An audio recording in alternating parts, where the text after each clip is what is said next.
In early 2023, a single video quietly uploaded to social media began spreading across the world. A shaky, late-night clip filmed inside a small public school in Athens. In the frame, an elderly woman, her gray hair tied in a bun, her body slightly hunched from time, moved slowly across an empty hallway, pushing a mop under the pale fluorescent light. The caption read, "She once helped raise a future NBA champion." At first, the video drew polite curiosity. But within hours, something about it, her gentleness, her tired smile, the simple rhythm of her work, touched people deeply. Viewers began asking, "Who is she?" And "Who is the player?" By dawn, the mystery was solved. Her name was Eleni Papadakis, 81 years old. And the boy she had once cared for was Giannis Antetokounmpo. When Giannis's phone began buzzing that morning in Milwaukee, he was half asleep, recovering from another back-to-back game. His social media manager texted him in all caps, "You need to see this." Giannis opened the link. He didn't expect to cry before breakfast, but the moment he saw her, that slow, careful walk, the same posture he remembered from the narrow corridors of their old building in Sepolia, something inside him cracked open. For a few seconds, the world around him disappeared. He wasn't the MVP, the finals champion, the face of global brands. He was just a barefoot kid again, sitting on the cold floor outside a cramped apartment, eating the soup that Mrs. Eleni had made from leftovers in faith. The video showed her speaking softly to the young security guard behind the camera. "There was a boy," she said in Greek. "His mother worked long hours. His brothers sold things on the streets. Sometimes I made them tea and told them stories. One of them, he had light in his eyes. I told him, 'Kindness is never wasted, Giannis. Even if the world forgets, God remembers.'" The guard laughed gently. "That's a beautiful story, Kyria Eleni. Do you still hear from him?" She smiled, pausing her mop, the way people do when memory tightens their chest. "No," she said quietly, "but I'm proud of him. He became everything I hoped he would." Giannis couldn't finish the clip. He dropped the phone onto the table and covered his face with both hands. Tears fell through his fingers. "She's still working," he whispered to himself. "At 81, and I didn't even know she was still alive." It was a strange kind of pain, the kind that mixes guilt with love, memory with time. He had built an empire, crossed oceans, lifted trophies, yet somehow lost track of the woman who once kept his family fed and his soul intact. For years he'd thanked coaches, teammates, and mentors, but never the neighbor who taught him grace before fame. Outside his window, Milwaukee was covered in frost, but his mind was somewhere else, in the dim stairwell of a crumbling building in Athens, where a kind old woman had whispered prayers over him while he slept. He could almost hear her voice again. "Kindness is never wasted, Giannis." He stood up abruptly, heart racing. "Thanasis," he called, dialing his brother. When his brother answered, Giannis's voice was trembling. "She's alive, Mrs. Eleni. Someone filmed her. She's still working, bro. Still cleaning floors." Silence on the other end. Then a quiet response. "Then what are we waiting for?" As the sun rose over Milwaukee, Giannis had already made a decision that would change both their lives forever. He would fly to Athens that night, not as an athlete returning to fame, but as a son returning home. To find the woman who taught him that greatness has nothing to do with trophies, and everything to do with remembering where you came from, because sometimes the universe doesn't whisper. It sends you a video at 2 a.m., reminding you that love never expires. It only waits to be remembered. Spring 2004. The neighborhood of Sepolia in Athens smelled of fried oil, dust, and rain-soaked concrete. Cracked balconies hung over narrow alleys where children chased each other between parked scooters, their laughter echoing off the chipped walls of faded buildings. Inside one of those small, weathered apartments lived the Antetokounmpo family, Veronica, Charles, and their 5 sons. The rent was overdue again. The refrigerator hummed with emptiness, and the sound of coins clinking inside a coffee cup on the counter was a reminder of how close they lived to nothing. But inside that scarcity, there was rhythm. The rhythm of faith, of survival, of a family trying to stay whole in a country that didn't see them. At 9 years old, Giannis already knew the language of struggle better than Greek. Every morning he followed his mother down the stairwell as she left for cleaning jobs across town, and every afternoon he'd sell sunglasses or CDs on the street with his brothers. He didn't complain. But sometimes when hunger clawed at his stomach, he'd stare at the apartment across the courtyard, the one with flowers growing in chipped coffee cans, and breathe in the smell of baked bread drifting from that window. That window belonged to Mrs. Eleni Papadakis, a retired schoolteacher, widowed for nearly 2 decades, living alone in a space filled with books, pictures, and silence. Her husband, a postal worker, had died of a heart attack years earlier, and her only daughter had moved to Germany. She spent her days tending to her balcony garden and her nights listening to the radio, humming along to old folk songs. But on that spring afternoon, everything changed. Veronica, rushing down the hallway to leave for her second shift, spotted Eleni by her door. She hesitated, embarrassment flashing across her face. "Mrs. Eleni," she said softly in Greek. "I hate to ask, but could you watch the boys for just a few hours? I'll be back by night." Eleni smiled, a slow, tired smile that carried the warmth of someone who'd spent a lifetime caring for others. "Of course," she said. No mother should ever have to ask twice. That evening, while the city's streetlights flickered on, Giannis and his brothers found themselves sitting at her small wooden table, eating lentil soup from ceramic bowls. Eleni moved with the quiet precision of habit, refilling plates, wiping little hands, humming softly. When Giannis finished his soup too quickly, she gave him another scoop and smiled. "You have the appetite of someone who's going to need a lot of energy," she said. "Maybe one day you'll use it for something great."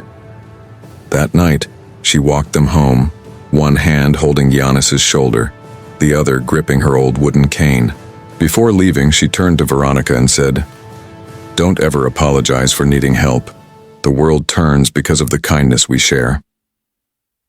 It was the first of countless nights that would bind their lives together. Over the next few years, the rhythm of Sapolia became a rhythm of dependence and love. When Veronica left for work before sunrise, she'd quietly knock on Eleni's door. And by the time the Antetokounmpo boys woke up, a soft voice would call from the corridor, "Boys' breakfast, come before it gets cold." Eleni's kitchen smelled of olive oil and thyme. On the walls hung photographs of her late husband, a crucifix, and a faded calendar that never seemed to turn past December 1999. But her house was alive with stories. She would sit the boys around her table and read to them from old Greek children's books. She didn't mind that Giannis barely understood at first. She'd pause, act out the scenes, teach him new words, and laugh when he tried to repeat them. "You see, Yanimu," she'd say, "words are like seeds. You plant them now, they grow later." Sometimes she'd take them to the small park down the street where they played with a torn basketball someone had thrown away. Giannis loved that ball, even though it barely bounced. He'd dribble it on the cracked pavement until his fingers burned. When he missed a shot, he'd scowl. When his brother Kostas laughed, he'd snap, "You couldn't do better." Eleni noticed the impatience. One afternoon, she called him over to the bench, her eyes kind but firm. "Giannis," she said, "do you know what makes a good man?" He shrugged. "Someone who wins?" She smiled. "No, child. Someone who makes others feel that they can win too." He didn't understand then, but something about her tone, calm, unshakable, full of truth, stayed with him.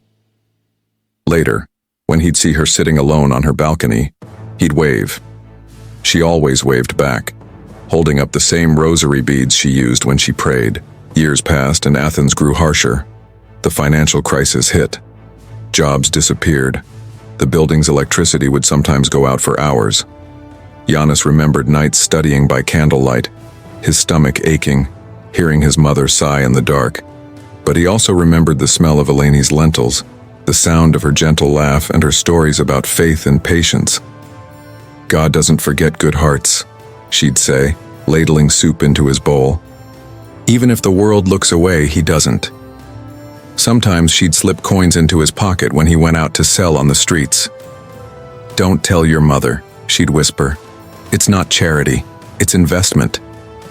He'd grin. "Investment in what?" "In you." It was Eleni who first noticed his quiet strength, the way he carried groceries for older neighbors, the way he shared his food with his brothers. One night, when a local boy mocked his accent, Eleni stepped in, her cane tapping the ground like a gavel. "Be careful how you treat those who struggle," she warned. "They're the ones who end up changing the world." When Giannis turned 12, she gave him a small gift, a wooden cross pendant carved by her late husband. She placed it gently in his hands. "When you feel lost," she said, "hold this. It will remind you of who you are and who you belong to." He nodded, shy but sincere. He didn't know that 20 years later he would still wear that same cross under his jersey. By 2008, things began to shift. Giannis grew taller, stronger. He started playing basketball at the local gym run by Philathleticos. Eleni would watch him from the balcony sometimes, a blur of energy and sweat, shooting until the sun dipped below the rooftops. When he came home, breathless, she'd hand him water and smile. "Talent is a gift," she'd say. "Character is your work. Don't confuse them." It became her mantra, one she'd repeat every time he got frustrated, every time he wanted to quit. And even when she was tired, she never let the boys see despair. Once, during a winter when the building's heat broke down, she invited the family to sleep in her living room. They all huddled under blankets, laughing, sharing stories, their breath visible in the cold air. Giannis looked at her and thought, "She doesn't have much more than we do, but somehow she makes it feel like enough." That was the lesson he didn't forget: gratitude without abundance. In the spring of 2009, the world began to open for him. Local coaches took notice. His name started echoing in small gyms across Athens. But before every game, he'd knock on her door, and she'd make the sign of the cross on his forehead. "For good heart," she'd say, "not just good hands." When he told her he dreamed of playing in America, she smiled with tears in her eyes. "I may not live to see it," she whispered, "but I already know. You will make people proud." He promised to come back and visit. He meant it. But promises made by children often get buried beneath the noise of destiny. That summer, the Antetokounmpo family moved closer to the gym in Zographou. It wasn't far, but for Eleni, it felt like another country. She hugged each of the boys goodbye, her old hands trembling as she fixed Giannis's collar. "Remember," she said softly, "kindness never loses its way. Even if people forget, it always finds them again." He nodded, tears threatening. Then she placed her hand over his chest, over the little cross she'd given him. "Keep your heart clean," she said. "The world will try to stain it." It was the last time they saw each other. For years afterward, she followed his rise from afar, reading his name in newspapers, watching clips on television, whispering prayers for him every Sunday. When he won his first MVP, she cried alone in her apartment, pressing her rosary to her lips. He remembered, she told herself. He must have remembered. But life has a way of scattering even the most sacred connections. Phone numbers change, addresses fade, and the world keeps spinning. By 2015, the flowers on Eleni's balcony had dried. Her knees hurt too much to climb the stairs. Yet every time she saw Giannis on TV, she'd murmur the same thing under her breath, the same words she once told a hungry little boy who sold sunglasses on the street. "Kindness is never wasted, Giannis. Even if the world forgets, God remembers." Sometimes the people who shape us disappear quietly, leaving behind only echoes of their voices and gestures we unconsciously repeat. And sometimes life takes decades to circle back, to let gratitude find the road it lost along the way. The streets of Athens were quieter now. The same walls that had echoed with children's laughter during Giannis's childhood were chipped, faded, and tagged with graffiti that read, "Hope is for the rich." Eleni, now 71, stood at her window every Sunday morning, watering the last of her plants. The geraniums had stopped blooming years ago, but she cared for them anyway. "Even flowers need someone to believe in them," she would say. When she turned on the television that summer, she saw something that made her heart skip. A tall young man standing on a stage, holding an NBA jersey, surrounded by cameras. The name on the back was one she'd whispered in her prayers for years: Antetokounmpo. Eleni's hand trembled. She reached out to touch the screen, her wrinkled fingers brushing against the image. "My boy," she whispered. "He did it." At that moment, the entire neighborhood erupted in pride. Children ran through the alleyways shouting, "Giannis from Sepolia made it." But inside her apartment, the joy came with a quiet ache. Because pride, when held in solitude, feels like a song played to an empty room. She sat at her table, took out her rosary, and began to pray. Not for fame, not for glory, but for protection, for humility, for the boy who once knocked on her door asking for soup. Meanwhile, across the ocean, Giannis's world was transforming faster than he could breathe. Milwaukee felt like another planet. The snow, the lights, the noise, the expectations. He trained, he learned, he grew. Reporters asked about his childhood, and he smiled, saying only, "We didn't have much, but we had love." He meant every word. But sometimes love has a face, and he had lost that face in the blur of time and success. When people asked if he still visited Greece, he nodded. "Yes, when I can." But he never went to Sepolia. Not because he didn't care, but because he was afraid of what he'd find. Ghosts of old walls, memories too raw to touch, people he had unintentionally left behind. By 2015, Giannis was a household name. His posters covered buildings. His face smiled from billboards across Europe. Yet in Athens, another poster was peeling off Eleni's hallway wall, an old newspaper clipping she had taped beside her crucifix. Giannis Antetokounmpo, drafted to the NBA. The ink had faded, but she still looked at it every morning before heading out to the market. Her life had shrunk into a routine of small rituals: breakfast tea, a short walk, a phone call to her neighbor Martha, and evening television. Her pension barely covered rent, and when arthritis made it hard to stand, she'd whisper to herself, "One more year, just one more." One afternoon, while buying bread, she overheard two teenagers arguing over basketball players. One said, "Giannis is a god." The other replied, "He's lucky, born talented." Eleni smiled sadly and said under her breath, "No, he was born hungry, and he stayed kind." The years rolled by like slow, uneven waves. In Milwaukee, Giannis rose to superstardom, MVP, all-star, icon.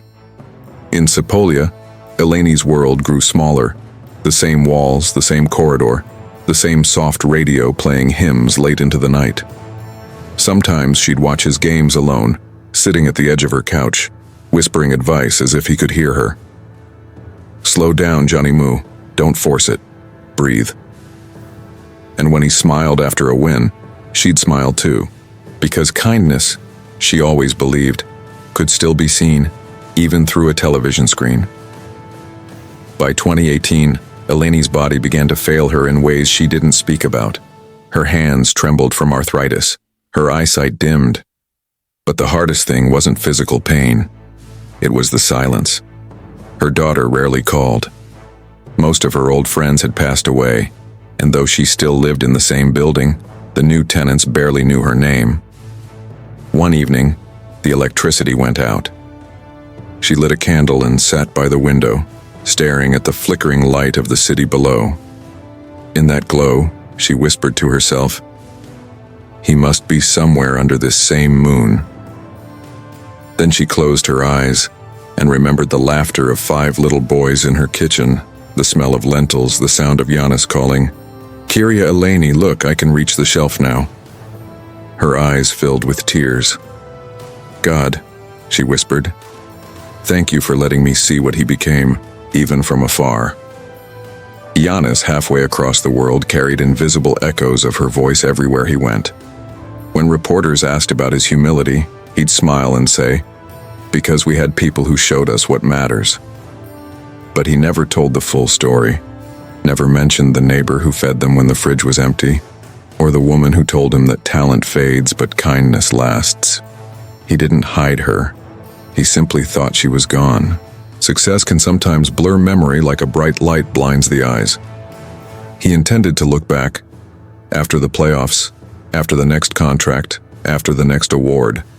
But life never stopped moving. By 2020, as the world slowed under the weight of the pandemic, Eleni's life became smaller still. Her building was quiet now. Most of her neighbors stayed indoors. Her pension no longer covered medication, so she found a part-time job cleaning classrooms at a public school nearby. "I'll just do a few hours," she told Martha. "It's honest work, and it keeps me busy." Martha frowned. "You're 78. Eleni shrugged. "Then I'll clean slower." Every night she left home at 10, carrying her mop and her worn cleaning gloves. The school was empty and cold, but she liked the silence.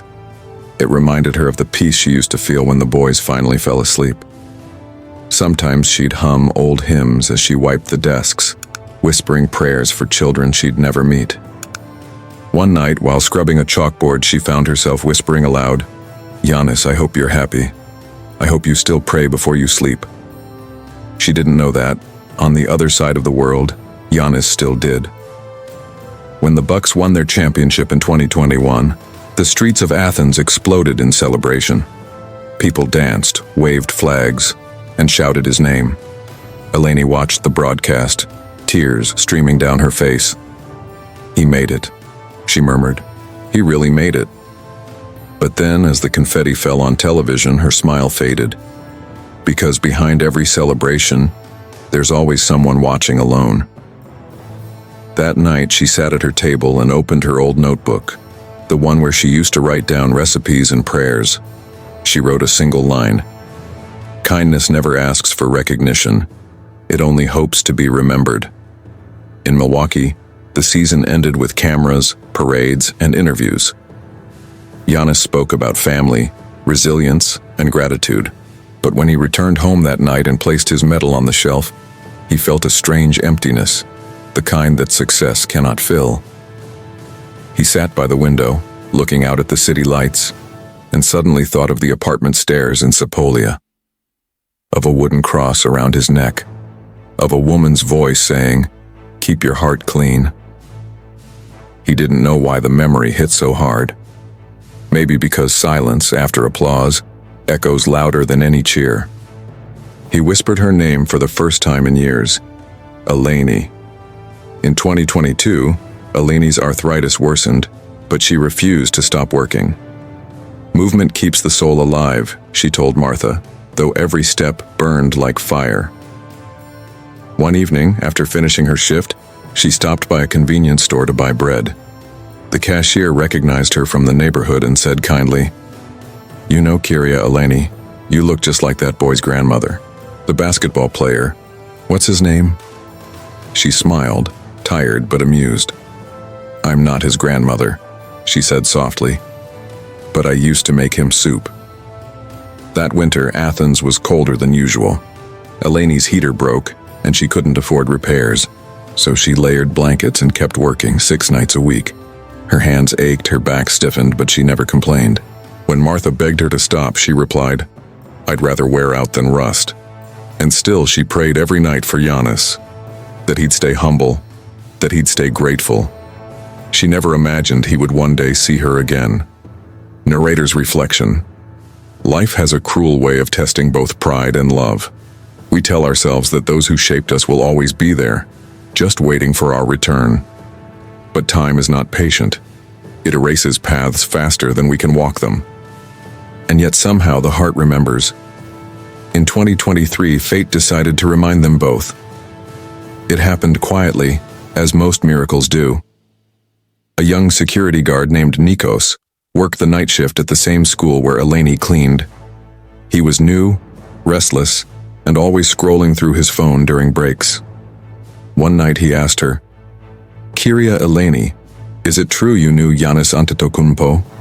She laughed. Knew him? I helped raise him. He raised an eyebrow. Really?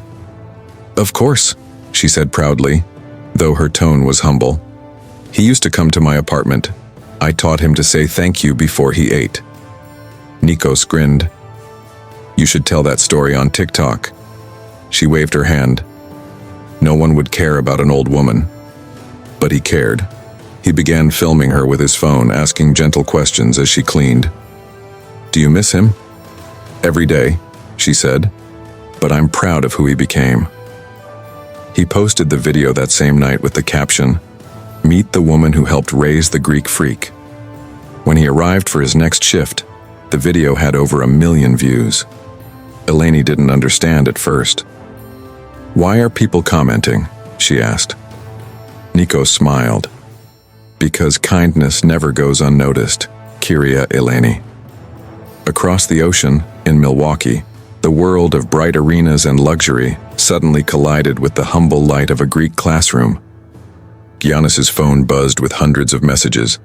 A journalist sent him a link, and within seconds the noise of fame fell silent again, replaced by the faint sound of a mop on tile and a voice from his childhood saying, Kindness is never wasted.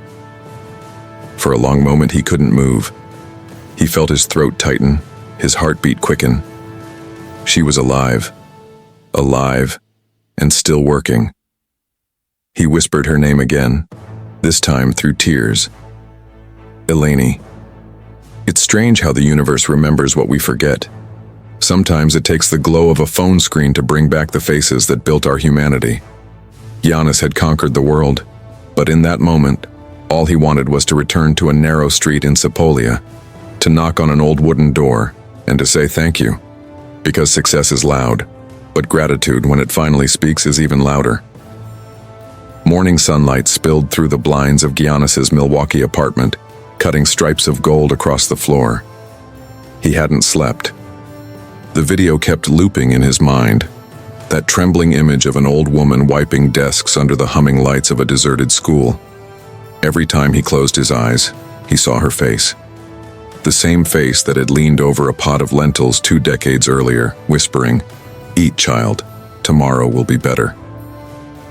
By 7 a.m., he'd made up his mind. He opened his phone and called his manager. I need a flight to Athens, he said, his voice low but steady. When? Tonight. No cameras, no media, just me.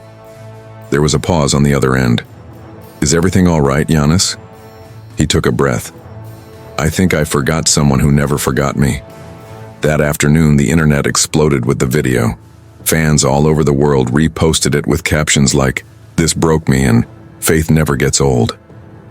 By the time Giannis boarded the plane, it had reached 10 million views. He watched it once more before takeoff. Eleni's hands, swollen from arthritis wrapped in thin cleaning gloves, moved across a classroom desk with deliberate grace. There was beauty in her slowness, the same quiet dignity she'd carried all her life. When the security guard, Nikos, asked her what she would say if Giannis saw this, she smiled faintly. I'd tell him I'm proud, and that he should never stop being kind. Giannis felt his throat tighten again. He pressed his palms together and whispered a short prayer in Greek, the same one his mother used to say before difficult days. Let me find her. Let her be safe. During the flight, he barely spoke. He stared out the window as clouds drifted below, memories unfolding like film reels in his mind. He remembered the hallway of their old building, the smell of her kitchen, the warmth of her hand on his shoulder. He remembered the small wooden cross she'd given him, still hanging from a chain around his neck. It had become a talisman through every win and loss, every injury and headline. Yet he'd never truly thought about the woman who'd placed it there. How could I forget, he thought. How could I let her fade into silence while I shouted to the world about gratitude? The guilt didn't feel heavy. It felt sacred, like a call that had finally been answered. When the plane touched down in Athens, the sun was just beginning to set over the city. The skyline shimmered with amber light, the same hue as the afternoons of his childhood. Giannis put on a black hoodie and cap to avoid attention and stepped into the cool air. He hadn't been back to Sepolia in years, yet every turn, every worn corner, pulled at something deep inside him. He didn't go to a hotel. He went straight to the school. The building stood at the edge of a quiet street, its walls faded and tagged with graffiti. He recognized the smell of chalk, the echo of footsteps on tile floors, things that never change in public schools. A security guard stood by the entrance, reading on his phone. Giannis approached, pulling down his hood. "Excuse me," he said in Greek. "Is Mrs. Eleni working tonight?" The guard looked up, eyes widening. "Wait, are you—" "Yes," Giannis interrupted gently. "But please, no photos. I just need to see her." The man blinked twice, then nodded quickly. "She's on the 3rd floor cleaning classrooms." Giannis placed a hand on his shoulder. "Thank you." As he climbed the stairs, the sound of his sneakers against the concrete echoed softly like a heartbeat. Each step pulled him closer to the past, the smell of disinfectant, the hum of fluorescent lights, the quiet rhythm of solitude. Then, from the end of the hallway, he heard it, the faint scraping sound of a mop. He turned the corner. There she was, small, frail, her gray hair pulled back neatly, her shoulders rounded from years of work. She didn't see him. She was humming a hymn, the same melody she used to sing when the boys fell asleep. Giannis froze. He didn't move, afraid the moment might break if he breathed too loudly. For a second, time folded, the superstar vanished, and the boy returned. He took one step forward, then another. "Kalimera, Kyria Eleni." His voice cracked mid-word. She stopped. The mop fell from her hand. Slowly she turned around. Her eyes searched the shadows, adjusting to the dim light, then widened. For a heartbeat, she didn't believe it. Her lips parted, trembling. "Gianni Mu?" He nodded, tears already spilling down his cheeks. "It's me," he said. "It's really me." She covered her mouth with both hands, then laughed. A soft, broken laugh that carried 20 years of love and disbelief. "My boy," she whispered. "You came back." Giannis walked forward, and before he could speak again, she opened her arms. He fell into them like he used to as a child, his head against her shoulder, his arms around her waist, both of them shaking, crying, breathing in the same rhythm. The empty hallway filled with the sound of forgiveness. They stood like that for a long time. No cameras, no applause, just the quiet hum of the building around them. When they finally stepped apart, she touched his face gently. Her hands were thin, but her touch was the same, steady, grounding. "You grew taller," she said, smiling through tears. "You shrank," he teased softly, and they both laughed. Then silence again, the kind that only exists between souls that recognize each other. "I saw the video," he said finally. "I didn't know. I thought maybe that I was gone," she finished. He nodded. She smiled faintly. "Kindness never dies, Giannis. It just waits to be found again." They sat on a bench outside the classroom. Giannis listened as she spoke, about the years that had passed, the struggles, the work, the loneliness.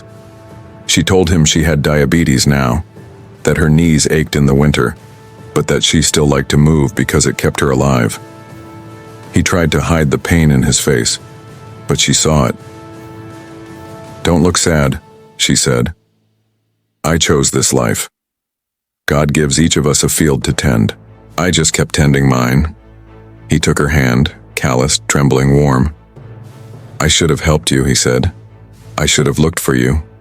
She shook her head. "No, my boy. I didn't raise you to look backward. I raised you to keep walking, and to look up. But you worked all these years. Work is not a curse, Giannis. Forgetting where you came from is." Her words cut through him, not as guilt, but as revelation. He realized then that what he owed her wasn't pity. It was presence. Outside, the night was turning blue with dawn. The city began to stir.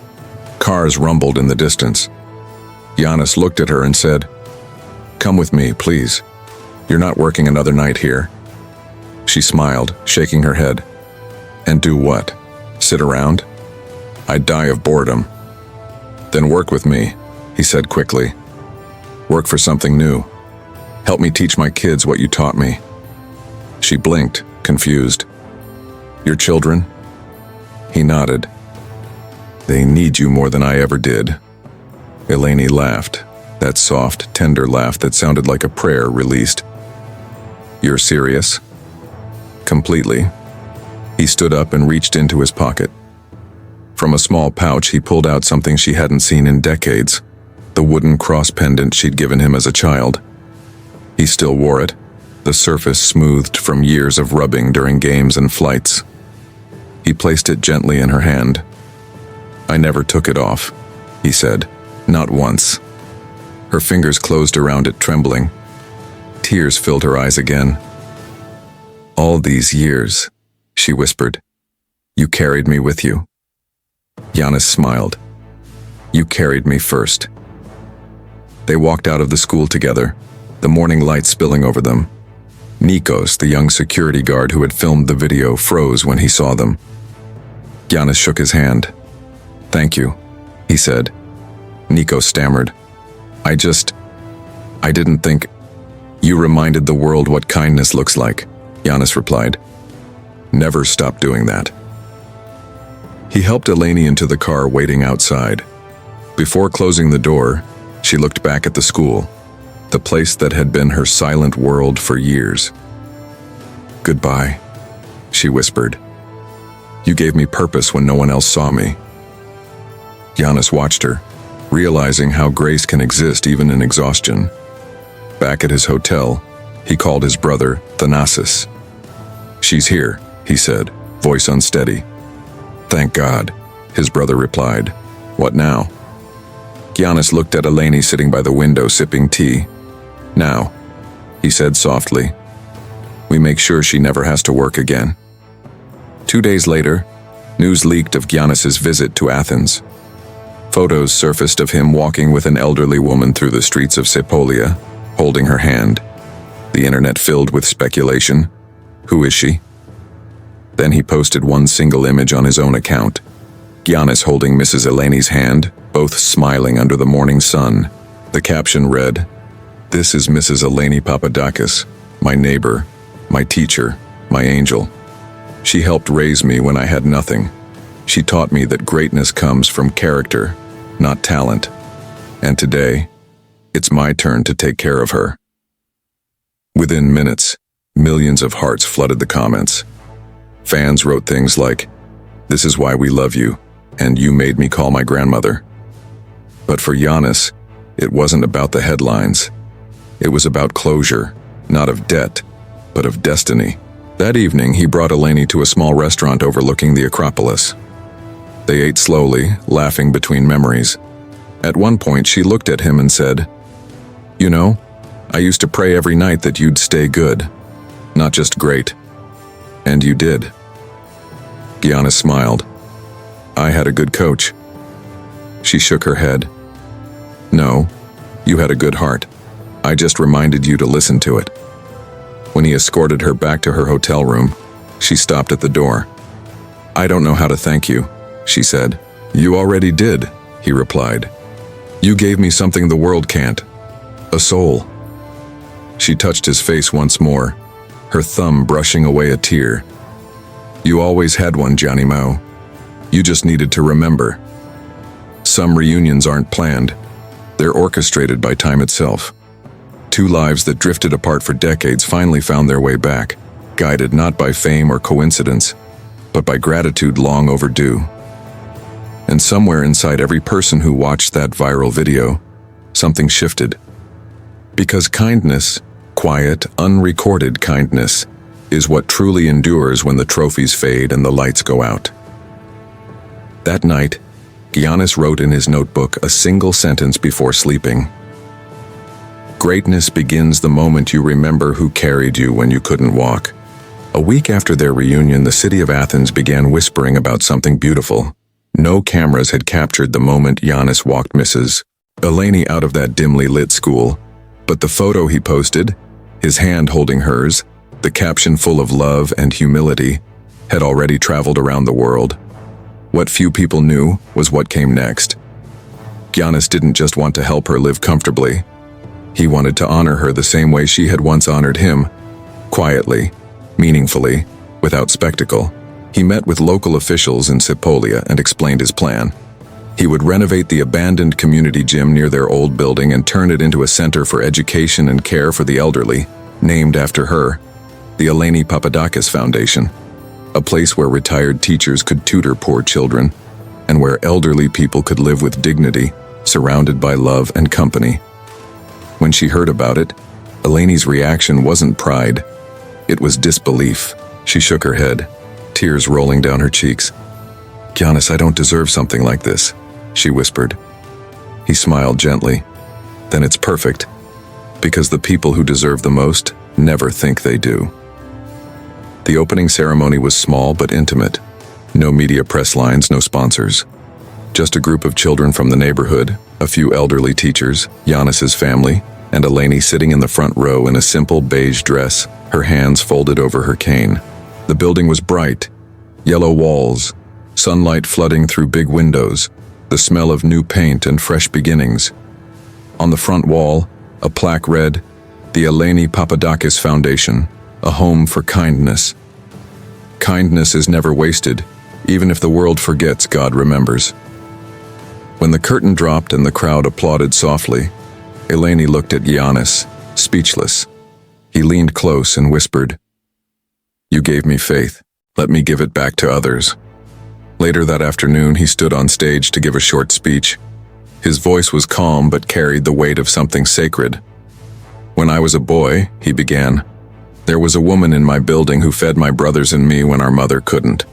She had no reason to, no obligation, but she did it because kindness was her instinct, like breathing." He paused, eyes finding hers in the front row. "She taught me that greatness isn't built in arenas or measured by trophies.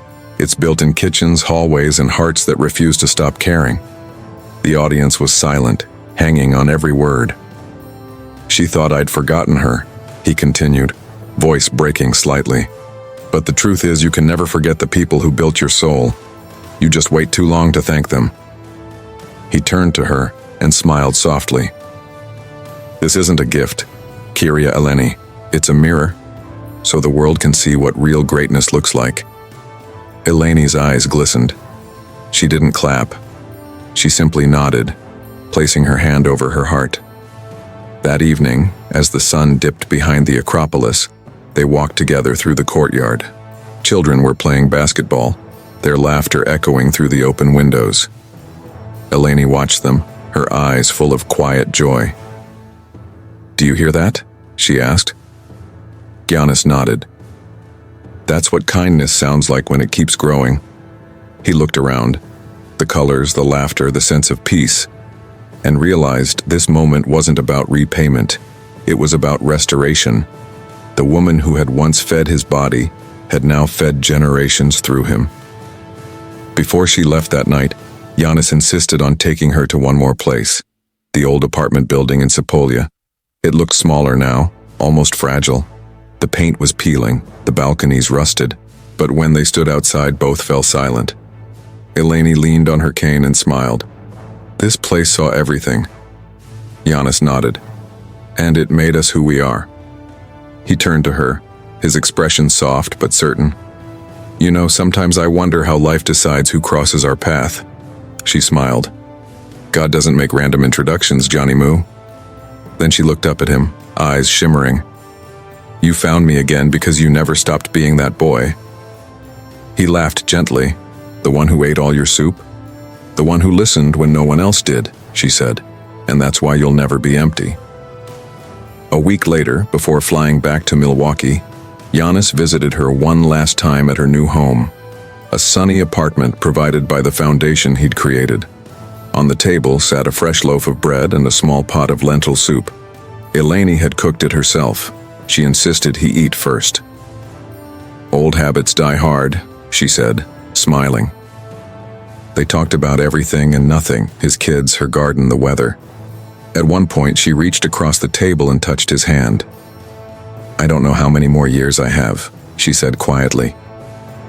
Giannis squeezed her fingers. "You have as many as you want." She chuckled. "That's not how it works, my boy. But this," she gestured around her, "this makes me feel like I've lived enough." He leaned closer. "You gave me everything, Kyria Eleni." "No," she said, shaking her head. "I gave you soup. You gave the world proof that kindness works." When Giannis returned to the US, reporters asked about the viral story. He didn't talk about money, donations, or headlines. He just said, "If I'm known for anything, let it be for how I remembered someone who once believed in me when I had nothing." That quote spread faster than any highlight reel. People printed it on posters, schools hung it on walls. And somewhere in a bright apartment in Athens, an old woman smiled as she heard her name on the news. Not as a story of charity, but of legacy. Months later, when she passed away peacefully in her sleep, the foundation held a candlelight vigil in her honor. Giannis flew to Athens quietly without cameras and sat alone in the empty courtyard where children played every afternoon. He placed her rosary on the bench where she used to sit and whispered, "You were right. Kindness never dies. It just waits to be remembered." He looked up at the stars, the same ones that once watched a hungry boy selling trinkets under streetlights, and smiled. "Rest now, Kyria Eleni," he said softly. "Your lesson reached the world." When the noise of success fades, what remains are the people who saw us before the world did. The ones who fed us when we had nothing to offer in return. The ones who whispered faith into our fear. Giannis learned that greatness is not in how high you rise, but in how deeply you bow to those who lifted you. And in that truth, he found peace, the kind that trophies cannot buy and time cannot erase. Because kindness never fades. It only waits and patiently, quietly, until love finds its way back home.